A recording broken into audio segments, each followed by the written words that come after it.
இருந்து ஒரு 5 எம்எல்ஏ கொடுத்துறோம். இதுதான் எங்களோட ஆசையா இருந்துச்சு. அதுக்கான ஓட்டத்துல நாங்க எவ்வளவோ எங்க சக்திக்கு மீறி நாங்க வேலை செஞ்சுட்டு இருந்தோம். ஆனா சீமான் அண்ணன் வந்து அந்த கொள்கையில இருந்தும் அவருடைய நிர்வாக திறமையோட வீக்னஸுக்கும் எங்களுக்கு வந்து அதுல இருக்க முடியல. நாங்க ஒரு 3 வருஷமாவே அவரை தொடர்பு கொண்டு இங்க உள்ள சில பிரச்சனைகளை சொல்லணும்னு முயற்சி பண்ணோம். நிர்வாக பிரச்சனைகள். அது போக நீங்க பேசுறதுலே நிறைய முரண் இருக்குனே. ஒரு மேடல் ஒன்று பேசி இன்னொரு மேடல் வேற ஒன்று பேசிடுறியா? அதை நாங்க இங்க முட்டு கொடுக்க முடியல, மக்கள்கிட்ட போய் பார்த்து சந்திக்க முடியல. நம்ம வந்து ஒரு 8% ஓட்டு எடுக்கிறதுக்கே நம்ம வந்து 15 வருஷம் காத்து கிடக்க வேண்டியிருக்கு. இன்னும் நாம 33% 35% ஓட்டு வாங்கணும்னா எவ்வளவு வேலை பார்க்கணும்? இந்த 1.5 வருஷத்துல எவ்வளவு வேலை பார்க்கணும்? அடுத்த ஒரு 7 வருஷத்துக்குள்ளேயாவது களத்தை நமக்கான களமா மாத்தணும். இதெல்லாம் நாங்க எவ்வளவு முயற்சி பண்ணோம். எதுக்குமே அவர் செய்ய கொடுக்கவே இல்லை. எது பேசினாலும் ஏன் கட்சிரா வெளியே போடா, இதுதான் அவருடைய தீர்வா இருக்கு. எனக்காக தான் ஓட்டு போட்டாங்க. அவர் ஒருத்தருக்காக ஓட்டு போட்டாங்கன்னா அவரா பூத்துல போய் ஆள் போட்டாரு, இல்ல அவர் துண்டறிக்கை கொடுத்துட்டு அலைஞ்சாரா, இல்ல அவர் போஸ்டர் ஓட்டினாரா? எல்லாரும் அவருக்காக போட மாட்டான். இப்போ எங்க ஊருக்கு போனீங்கன்னா அவருக்காக ஒரு ஓட்டு கிடையாது, எல்லாமே எனக்காக போட்ட ஓட்டு. அவர் ஊர்லயும் அப்படிதான் இருக்கும். ஏன்னா மக்கள் எதுக்கு சீமானுக்கு ஓட்டு போடணும்னு கேள்வி கேட்காங்க. எந்த இடத்துலயும் மேடையில நாகரிகமா பேச மாட்டேக்காரு, மரியாதையா பேச மாட்டேக்காரு, ஓட்டுக்கு காசு கொடுக்க மாட்டேங்காங்க. காசு கொடுக்கறது தவறு, ஆனா மக்கள் மனதில் அப்படி ஒண்ணு இருக்கு. நம்ம ஓட்டுக்கு காசு கொடுக்க மாட்டோம்னா நம்மளுடைய பேச்சிலேயாவது ஒரு கனிவு இருக்கணும், நம்மளுடைய செயல் திட்டத்துல ஒரு உறுதி இருக்கணும், நம்மளுடைய கொள்கையில வந்து உறுதி இருக்கணும். காலையில விஜய தம்பி தம்பி அன்பு தம்பி 6 இளவல் அன்பு தளபதி ஆசை தளபதி எல்லாம் சொல்ல வேண்டியது. மறுநாள் காலையில பார்த்தா ரோட்ல அடிப்பட்டு செத்து போவாங்குது. இப்ப விஜய் வந்து திராவிடத்தை வந்து ஒரு கையில எடுத்துக்கிட்டாரு, இன்னொரு கண்ணு தமிழ் தேசியம் சொல்லியிருக்காப்ல, இன்னொரு கண்ணு திராவிடம் சொன்னதுனாலே நான் ரோட்ல அடிப்பட்டு செத்துருவோம் அப்படின்னு சொன்னா, விடுதலை சிறுத்தைகள் கட்சி தலைவர் தொல் திருமாவளவன் அண்ணன் வந்து அவர் இவ்வளவு நாளா திராவிட கட்சியோட தான் கூட்டணி இருக்காரு. சீமானனை எவ்வளவுதான் திருமாவளவன் ஏத்தி பேசினாலும் அவர் ஒரு இடத்துல கூட சீமானை வந்து உயர்த்தி பேசுறதே கிடையாது. அப்ப அவர் எப்படி பேச வேண்டியதானே? இப்படி ஒவ்வொரு விஷயத்துக்கும் நாங்க பதில் சொல்ல முடியல. தமிழர் நலன் தலைவர் பிரபாகரன் சொல்லிக்கிட்டு இருந்தவரு இன்னைக்கு வந்து ரஜினி வீட்டுல போய் கையை கட்டி நிக்கார், சங்கி கையை கட்டி நிக்கார். அப்போ அவர் என்ன சொல்லுறாரு? சங்கி அப்படிங்கிறது கெட்ட வார்த்தை கிடையாதுங்க, நாளைக்கு எங்களையும் சங்கின்னு சொல்ல வைக்கலாம்.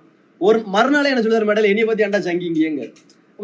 இவர் வந்து அவர் என்ன குழப்பத்துல இருக்காரா, இல்லைன்னா என்ன ஆச்சு அவருக்கு என்னங்கிறது எங்களுக்கு பிடிபடலை. நாங்களும் முயற்சி பண்ணவரை பார்த்து சந்திக்கணும், எப்படியாவது உங்களை விளக்கங்களை சொல்லணும், உங்களை பிரச்சனைகள் இருக்குன்னு பேச நினைச்சா ஒன்றும் முடியல. அப்ப இதுக்கு மேல நம்ம இங்க இருக்கிறதுக்கு சரியில்லை. திருநெல்வேலியில வாக்கு குறைஞ்சது, மொத்தத்திலே தமிழ்நாட்டிலே வாக்குகள் குறையுது, ஒவ்வொரு இடத்துல முக்கியமான இடங்கள்ல வாக்குகள் குறையுதுன்னா அதுக்கான கான்சென்ட்ரேஷன் அவர்கிட்ட இல்ல, அதை எப்படி சரி பண்ணணுங்கிற திட்டம் இல்ல. தமிழ் தேசியத்துல இருந்து மெதுவா விலகி இப்ப போய் ரவீந்திரன் துரைசாமிங்கிற ஒரு RSS காரரு அவரை கூட்டிட்டு போய் ரஜினியை பார்க்க போயிருக்காரு. சங்கினா செருப்ப கலத்தி காட்டின சீமாண்டைக்கு சங்கிங்கிற சக தோழங்கிறாரு. டெல்லி கணேசுக்கு வீர வணக்கம் செலுத்துறாரு. அவருடைய இப்போ இன்னொரு முக்கியமான விஷயம் இருக்கு.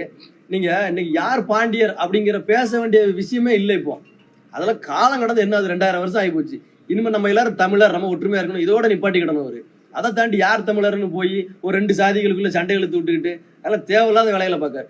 மேடைகள்ல பேசும்போது வெளியில சாதி இல்லைன்றாரு, பேசுறது பூரா எங்க நிர்வாகிகள் கூட்டத்திலயோ இல்ல உள்ள பேசுறதுலயோ முழுக்க சாதி தான்.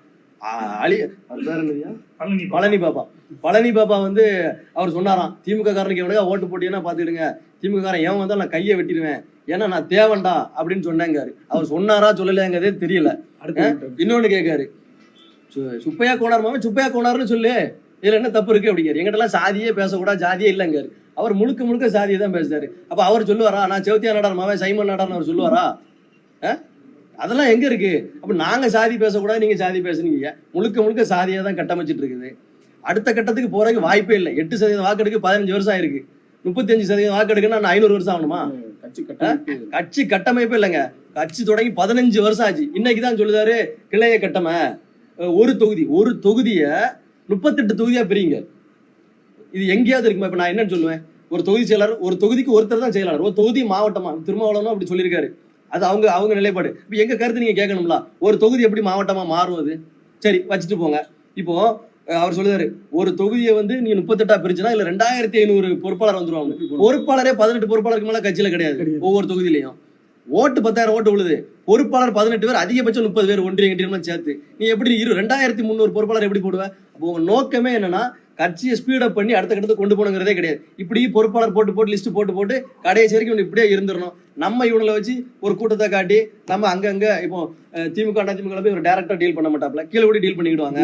இவரை காட்டி இன்னும் 2-3 பேர் இருக்கான், கட்சிக்கு சம்பந்தம் இல்லாதவங்களா இருக்கான், கட்சியில அவன் இருக்கான்னு தெரியல. அவங்க எல்லாம் என்ன செய்தாங்க, இவரை செய்வன பொம்மை மாதிரி காட்டி இந்த பாரு சூனிய வச்சிருன்னு காட்டி இவரை வச்சு காசு சம்பாத்தியம் பண்ணிட்டு இருக்காங்க. இதுதான் இவங்க நோக்கம். இனிமே நாங்க வந்து நிறைய இங்க வந்து திருவள்ளி மாவட்டத்துல நான் அண்ணன் இவரெல்லாம் கடுமையா உழைச்சிருக்கோம், நிறைய பொருளாதார செலவு பண்ணிருக்கோம். நைட்டு பகலும் வீட்டுக்கு போகாம கடந்து உழைச்சிருக்கோம் கட்சியில. எங்களுக்கே இந்த நிலைமை, இங்க செவி கொடுக்க ஆள் கிடையாது. கட்சிக்கு வரும்போது வாடா தம்பி நான் பாத்துக்கிறேன்டாம் பாரு. கட்சிக்கு உள்ள வந்த பிறகு நம்மள யாருனே தெரியாது. ஒரே ஒரு ஒன்றிய கவுன்சிலர் ஜெயிச்சோம் நாங்க கன்னியாகுமரி மாவட்டத்துல, சுனில்ங்கிறவன் ராஜக்கமங்கலத்துல. அந்த தம்பி உள்ள வந்திருக்கும் போது அவன் யாருன்னே அவருக்கு தெரியல. ஏன்னா நம்ம ஜெயிச்ச ஒரே ஒரு ஒன்றிய கவுன்சிலர் சுனில்ங்கும் போது சுனிலா யாரு அப்படிங்க, அந்த லெவல்ல தான் அங்க இருக்கு கட்சி. அதனால எங்களை போன்ற இளைஞர்கள் இனிமே புதுசா கட்சிக்குள்ள வர யாரும் இனிமேல் கேளுங்க, எங்களை போன்ற இளைஞர்கள் சீமானுடைய ஆவேச பேச்சுகளை நம்பி தயவு செஞ்சு நீங்க தமிழ் தேசியம்னா தமிழ் தேசிய உணர்வுல இருங்க, தப்பே கிடையாது. தலைவரை மனசுல ஏத்துக்கிட்டு நம்ம ஒரு அமைப்பா கூட இயக்கமா கூட செயல்பட்டு போலாம். ஆனா இவங்க வயிறு வழக்குக்கும் இவங்க கார்ல போறதுக்கும் நம்ம சரியான ஒரு என்ன சொல்ல ஒரு தூண்டில மாட்டின புழுவா மாற்றிடக்கூடாது. அதனாலதான் நாங்க இதை இவ்வளவு வேகமா பேச வேண்டியிருக்கு. இப்போதைக்கு எங்க கூட ஒரு 50-55 பொறுப்பாளர்கள் வெளியில வந்திருக்காங்க. அவங்க எப்படி நம்ம ஊர்ல பேசுறது எல்லாம் உளவியலா ரொம்ப டார்ச்சர்ல உளவியலா தாக்கத்துல இருக்காங்க. இப்ப நாங்கெல்லாம் எப்படின்னா பெரிய தமிழ் தேசிய துரோகி ஆயிட்டோம். நாங்க சங்கின்னு சொல்லவரெல்லாம் துரோகி கிடையாது, நாங்க துரோகி ஆயிட்டோம் இப்போ. அதனால இதே மாதிரி ஒவ்வொருத்தரும் நாங்க துரோகினாலும் பரவாயில்ல போயா நீ சொல்லிட்டு போன்னு சொல்லி உட்காந்துருக்கோம். இதை சொல்லதுக்கு மனம் இல்லாம தைரியம் இல்லாம நிறைய பேர் அமைதியா இருக்காங்க. கட்சி நாம் தமிழர் கட்சியில இருந்து 55-60 பொறுப்பாளர்கள் வெளியே வந்தாச்சு. திருவள்ளி மாவட்டத்துல மொத்தமே அவ்வளவுதான் இருப்போம். அவ்வளவு வெளியே வந்தாச்சு. புதுசா ஆட்களை போட்டு வேகமா ஆட்களை போட்டு ஃபீல் பண்ணுறாங்க. அவனால ஆக்டிவா செயல்பட முடியாத தம்பிமாரு, உனக்கு பொறுப்பு தரேன்டா, மாவட்ட செயலர் தரேன், சரி ஓகே அப்படின்ட்டு போறான். எல்லாமே எப்படின்னா அவங்க பசியை தீர்க்கறதுக்காக அந்த வேலையில பார்த்துட்டு இருக்காங்க. இன்னும் பொறுப்பாளர்களே 55 பேர் வந்திருக்கும். வெளியில ஒரு 200-300 பேர் அந்த உறுப்பினர்கள்லாம் வெளியில போயிட்டாங்க. நிறைய பேர் டிவிகே, டிஎம்கே, பிஜேபி இப்படி நிறைய பேர் போயிட்டாங்க. நாங்க இந்த தமிழ் தேசிய கருத்தோட நிக்கணும்னு அப்படி நின்றுட்டு இருக்கோம். அடுத்து கூடி பேசி என்ன செய்யணுங்கிற முடிவை ஒரு 2-3 நாள்ல நாங்க எடுப்போம்.